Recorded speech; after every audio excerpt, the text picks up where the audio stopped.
हाय नमस्ते, क्या हाल चाल। I hope everyone is doing great, everyone is fine. मेरा नाम है समृद्धि, मैं हूं आपके biology mentor and educator. And आज के मास्टर प्लान सीरीज में हम बात करने वाले हैं कि क्या स्ट्रैटेजी होनी चाहिए when it comes to chapter are environment. यार अब इस चैप्टर को पढ़ने के लिए भी तुम्हें स्ट्रैटेजी की जरूरत है क्या? Let me clarify to all of you, biology का सबसे छोटा चैप्टर, सबसे इजी चैप्टर एंड सबसे ज्यादा स्कोरिंग चैप्टर है आर एनवायरनमेंट।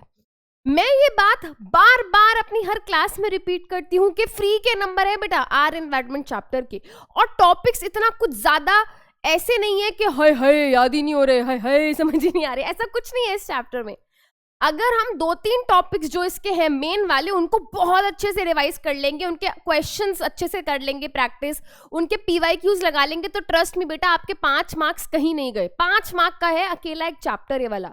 याद है ना, मैंने पिछले कुछ सेशंस में आपको बताया था हमारा life process, control and coordination, reproduction, heredity मिला के 25 मार्क्स का एंड 5 मार्क का आर एनवायरनमेंट है। तो क्या है सबसे जरूरी इस चैप्टर में और क्या इंपॉर्टेंट नहीं है? सब कुछ इंपॉर्टेंट है समृद्धि मैम के हिसाब से, तो ठीक है। बट चलिए देख लेते हैं आज के इस सेशन में। तो जैसे कि हम बात कर रहे हैं सिलेबस की, मैंने आपको काफी चैप्टर्स का बताया कि क्या डिलीटेड हो गया था पहले या क्या नहीं।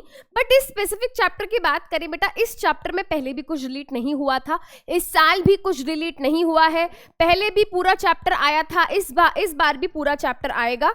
एंड जो मैंने आपको वेटेज मेंशन कर दी है वो 5 मार्क्स की वेटेज है। अगर इस साल का CBSE का सैंपल पेपर हम उठा के देख ले तो वहां पे पूरे 5 मार्क के क्वेश्चन आए हैं इस चैप्टर से। 3 के मार्क्स हैं भाई, 2 तो MCQ ही आए, नहीं 3 तो MCQ आए हुए हैं, है ना।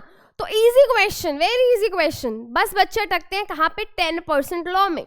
और अब मैं उसकी बात करने ही लगी हूँ, है ना। तो जैसा कि मैं बार बार मेंशन कर रही हूँ कि कुछ टॉपिक्स हैं जो बहुत ज़रूरी हैं, एक बार उनको देख लेते हैं।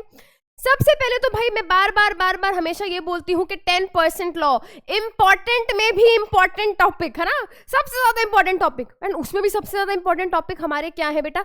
ये 2 टॉपिक्स हैं, 10% लॉ ऑफ एनर्जी ट्रांसफर। अब आपको डायरेक्टली कोई ये नहीं पूछेगा कि 10% लॉ होता है क्या होता है बताओ, आपको न्यूमेरिकल आएगा, और न्यूमेरिकल ऐसे आएगा कि भाई एक फूड चेन है, फूड चेन में इस ट्रॉपिक लेवल पे इतनी एनर्जी है, तो बताओ अगले ट्रॉपिक लेवल पे या इससे पहले वाले ट्रॉपिक लेवल पे कितनी एनर्जी होगी, राइट। या फिर इस फूड चेन में प्रोड्यूसर के पास इतनी एनर्जी है, आखिरी ट्रॉफिक लेवल पे कितनी एनर्जी होगी, इस तरीके के क्वेश्चंस आएंगे आपको, राइट। तो आपको अपना 10% लॉ का जो कॉन्सेप्ट है वो अप्लाई करना आना चाहिए। उसके अलावा बायोमैग्निफिकेशन से रिलेटेड कुछ क्वेश्चंस आ जाते हैं। यहाँ पे भी आपको डायरेक्टली फिनोमेना नहीं पूछेंगे, आपको कोई केस दे देंगे कि भाई ऐसा ऐसा हुआ है तो बताओ ये कौन सा फिनोमेना है। आपको कोई फूड चेन दे देंगे, फिर उसमें पेस्टिसाइड का कुछ बता देंगे कि भाई पेस्टिसाइड यूज हो रहे थे, ये है वो है, बताओ कौन सा फिनोमेना है। इस तरीके के क्वेश्चंस आएंगे। उसके अलावा बेटा examples of natural and artificial what? Artificial ecosystem. ये भी क्या है? अपने आप में काफी इंपॉर्टेंट टॉपिक है। यहाँ पे जब इकोसिस्टम की बात होती है तो वहां पे आपको शायद से कंपोनेंट ऑफ इकोसिस्टम से क्वेश्चन ना आए, है ना। यहाँ पे मैंने मे स्किप छोड़ दिया, भी बता दूंगी मैं। इकोसिस्टम की जब बात होती है तो वहां पे उसके कंपोनेंट्स की बात होती है, बायोटिक कंपोनेंट, एबायोटिक कंपोनेंट। वो इतना इंपॉर्टेंट नहीं है, वो कोई पूछेगा भी नहीं, अगर कोई पूछ भी लेगा तो तुम कर लोगे वो, है ना। बायोटिक मतलब लिविंग, एबायोटिक मतलब नॉन लिविंग। उन फैक्टर्स के बारे में बहुत ही रेयर है कि पूछा जाए, तो you can skip that, right.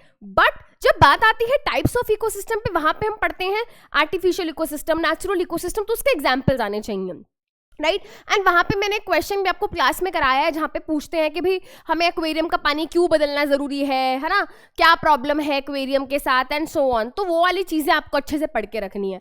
तो ये क्या है? मस्ट डू टॉपिक्स हैं। बट इसका मतलब ये नहीं है कि उनको छोड़ देंगे भाई। ये जो दोनों टॉपिक्स आपको यहाँ दिखाई दे रहे हैं ना, ये इजी टॉपिक है, इसलिए मैंने यहाँ पे छोड़ दिया। बेटा मैं जब भी आपको बात करती हूँ ना मस्ट डू, तो मस्ट डू मतलब करना तो सब कुछ है, बट ये वो टॉपिक्स है जिनको बार बार रिवाइज करना है, तो इनको तो बार बार रिवाइज करना है।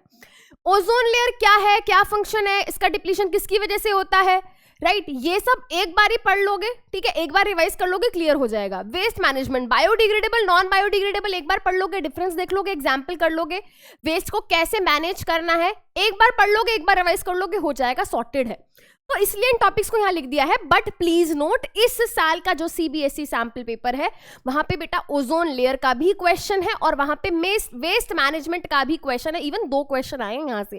कौन से क्वेश्चन है देखते हैं अभी, ठीक है। चलो बट उससे पहले एक बार डायग्राम्स की बात कर लेते हैं। देखो बेटा, स्पेसिफिकली कोई डायग्राम एज सच बहुत इंपॉर्टेंट नहीं है इस चैप्टर से, बट यहां पे आपको डायग्राम बनाने की जगह आपको यहां पे कहेंगे कि फूड चेन बना के दिखाओ जी। एक्वाटिक इकोसिस्टम की कोई फूड चेन बना के दिखा दो, हमें कोई टेरेस्ट्रियल इकोसिस्टम की, ग्रासलैंड इकोसिस्टम की, फॉरेस्ट इकोसिस्टम की फूड चेन बना के दिखा दो। तो ऐसे आपको आएगा बनाने के लिए, है ना। आपको कोई जंगल बनाने के लिए नहीं देगा यहाँ पे, बट आपको फूड चेन बनाने के लिए आएगी। तो डायग्राम्स ना बोल के हमें यहाँ पे बोलना चाहिए हमें फूड चेन बनानी आनी चाहिए। बनाने का मतलब यहाँ पे क्या है, फूड चेन बनाने का मतलब ये होना चाहिए, आपको पता होना चाहिए भाई फूड चेन में शुरुआत हम प्लांट से करते हैं, प्रोड्यूसर से करते हैं। फूड चेन जब हमने बना दी तो हमको नीचे मेंशन करना है कि भाई प्रोड्यूसर कौन है, प्राइमरी कंज्यूमर कौन है, सेकेंडरी कंज्यूमर कौन है, टर्शियरी कंज्यूमर कौन है। सिर्फ इतना ही नहीं, हमको वहां पे T1, T2, T3 लिखकर आना है, trophic level 1, 2, 3, 4 and so on. ये तरीका है बेटा अच्छी फूड चेन बनाने का। हर बच्चा फूड चेन बना कर आ जाएगा, लिख देगा कोई भी ग्रास, डियर, लायन, बट आप यूनिक क्या कर रहे हो, आपकी प्रेजेंटेशन बहुत मैटर करती है। ग्रास, डियर, लायन हर बच्चा लिख कर आएगा, आप उसके नीचे लिख कर आओ ना कि भाई प्रोड्यूसर कौन है, प्राइमरी कंज्यूमर कौन है, सेकेंडरी कंज्यूमर कौन है, ट्रॉफिक लेवल 1 कौन है, 2 कौन है, 3 कौन है। ये क्या है बेटा, यही छोटे छोटे टिप्स हैं जो हमें ध्यान रखनी है while attempting our paper, right. तो ये हो गई बात हमारे डायग्राम फूड चेन की।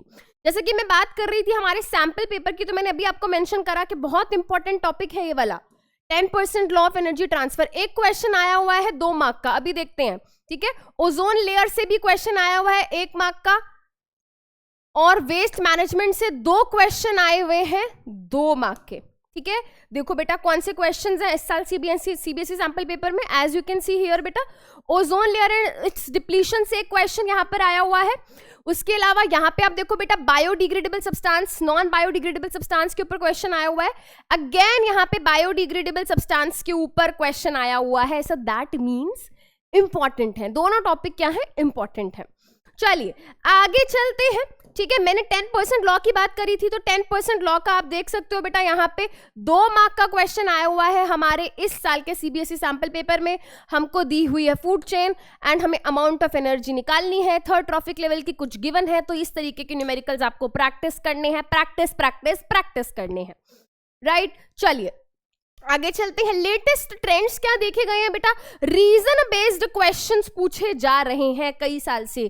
अगर हम देखें तो पेपर में क्वेश्चन आ जाता है कि भाई एक जगह हमने प्लास्टिक ली, एक जगह हमने पेपर लिया, हमने देखा कि थोड़े दिन बाद वहां पे पेपर गायब हो चुका था, प्लास्टिक अभी भी वहीं पे थी, रीजन दो। इस तरीके के क्वेश्चन आएंगे ना, तो हम रीजन देंगे कि भाई देखो पेपर तो बायोडिग्रेडेबल है, वो डिकम्पोज हो गया, प्लास्टिक नहीं है, वो डिकम्पोज नहीं हुआ, ठीक है। या फिर कि सबसे ज्यादा ना जो टॉक्सिक केमिकल्स है वो ह्यूमन की बॉडी में पाए जाते हैं, बताओ क्यों। तो हम बताएंगे भाई बायोमैग्निफिकेशन का फिनोमिना है, जिसमें हर ट्रॉफिक लेवल पे जो टॉक्सिन केमिकल की कंसंट्रेशन है वो बढ़ जाती है, क्योंकि ह्यूमन बीइंग क्या है, सबसे ज्यादा टॉप ट्रॉफिक लेवल पे है, इसलिए सबसे ज्यादा टॉक्सिन उनके अंदर है। तो इस तरीके के रीजन बेस्ड क्वेश्चन, आपको रीजन देना है सीधा, ठीक है। Assertion and reason based question भी आया हुआ है, जैसे कि अभी हमने देखा, इस तरीके के क्वेश्चन आ गए। कॉम्पिटेंसी बेस्ड क्वेश्चन, जैसे कि भाई आपको फॉर एग्जाम्पल है ना कि एक अभी आपने देखा क्वेश्चन था ओजोन लेयर का, वो कॉम्पिटेंसी बेस्ड क्वेश्चन था, ठीक है। या फिर केस बेस्ड क्वेश्चन, इस तरीके के क्वेश्चंस देखे गए हैं, इस चैप्टर से पूछे जाते हैं। चलिए आगे चलते हैं। मेरी लास्ट मिनट टिप्स क्या है इस चैप्टर को लेके, मेरी लास्ट मिनट टिप्स ये है कि बेटा अगर बिल्कुल भी कुछ नहीं है तो आखिरी में 10% लॉ के मैक्सिमम क्वेश्चंस प्रैक्टिस कर लो, बायोडिग्रेडेबल नॉन बायोडिग्रेडेबल का डिफरेंस याद कर लो, ठीक है। और ओजोन लेयर क्या है, क्या फंक्शन परफॉर्म करती है, और उसको क्या चीज हार्म करती है, राइट। ये सब चीजें एक बार पढ़ लेना, देख लेना, ये भी आखिरी मिनट में पढ़ लोगे, देख लोगे तो काफी आपको हेल्प हो जाएगी। उसके अलावा बेटा फूड चेन बनाओगे तो मेक श्योर आप पेंसिल से फूड चेन बना रहे हो, ठीक है। बहुत लंबे लंबे पैराग्राफ में आंसर्स नहीं लिखने हैं, ये बात आपको हमेशा बोलती हूँ। एग्जाम्पल आपसे पूछा जाए या ना पूछा जाए, आपको लिखकर आना है। चलिए आगे देखते हैं। सजेस्टेड कंटेंट, देखो भाई कोई इतनी बड़ी रॉकेट साइंस है नहीं, है ना, तो इधर उधर के किताबों के पास नहीं जाना है। एनसीईआरटी की जय हो, है ना, तो एनसीईआरटी ही पढ़ने वाले हैं। क्वेश्चन प्रैक्टिस के लिए एग्जाम्पलर प्रॉब्लम्स को हम रेफर कर सकते हैं। एज यूजुअल मैं हर चैप्टर में आपको यही चीज मेंशन करती हूँ, नथिंग न्यू हियर। पढ़ना कैसे है, कॉन्सेप्ट्स को पढ़ो समझो। एनसीईआरटी पढ़नी है, एनसीईआरटी से पढ़ लो, लेक्चर देखना है, लेक्चर देख लो, उसके बाद एक बार एनसीईआरटी को गो थ्रू कर लो, एनसीईआरटी के क्वेश्चन और एग्जाम्पलर के क्वेश्चंस देख लो, और उसके बाद सैम्पल पेपर और पीवाईक्यू कर लो बेटा। चैप्टर बढ़िया तरीके से आपका प्रिपेयर हो जाएगा, ठीक है। एंड एज यूजुअल जिसका सभी बच्चे आखिरी में वेट करते हैं, बट उससे पहले एक बार देख लो कि कहाँ जाके आप चैप्टर प्रिपेयर कर सकते हो। अगर चैप्टर अभी तक बिल्कुल नहीं पढ़ा है तो इसी सेम चैनल पे we have this explain in very detail, हर टॉपिक बहुत अच्छे से डिटेल में यहाँ पे बेटा डिस्कस हुआ है लगभग 2.5 घंटे में। ये भी लगभग 2.5 से 2.25 घंटे में यहाँ पे लाइव लेक्चर था हमारा फाउंडेशन यूट्यूब चैनल पे, ठीक है, फिजिक्स वाला फाउंडेशन यूट्यूब चैनल पे, इसी सेम चैनल पे जिस पे अभी हम डिस्कशन कर रहे हैं, यहाँ पे ये वीडियो अवेलेबल है। You can refer to these 2 detailed lecture अगर आपको प्रेपरेशन करनी है। और आपको अगर रिवीजन करनी है तो बेटा 30 मिनट्स में चैप्टर यहाँ पे रिवाइज हुआ है, 38 मिनट्स में यहाँ पे चैप्टर रिवाइज हुआ है, तो आप इन वीडियोस को रेफर कर सकते हो for your preparation.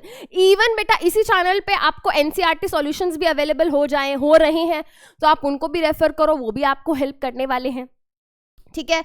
Last and most important section and like by all students, top 10 questions कौन से हैं मेरी तरफ से जो मैं चाहती हूं कि आप सभी बच्चे क्या करें, अच्छे से प्रैक्टिस करके जाएं।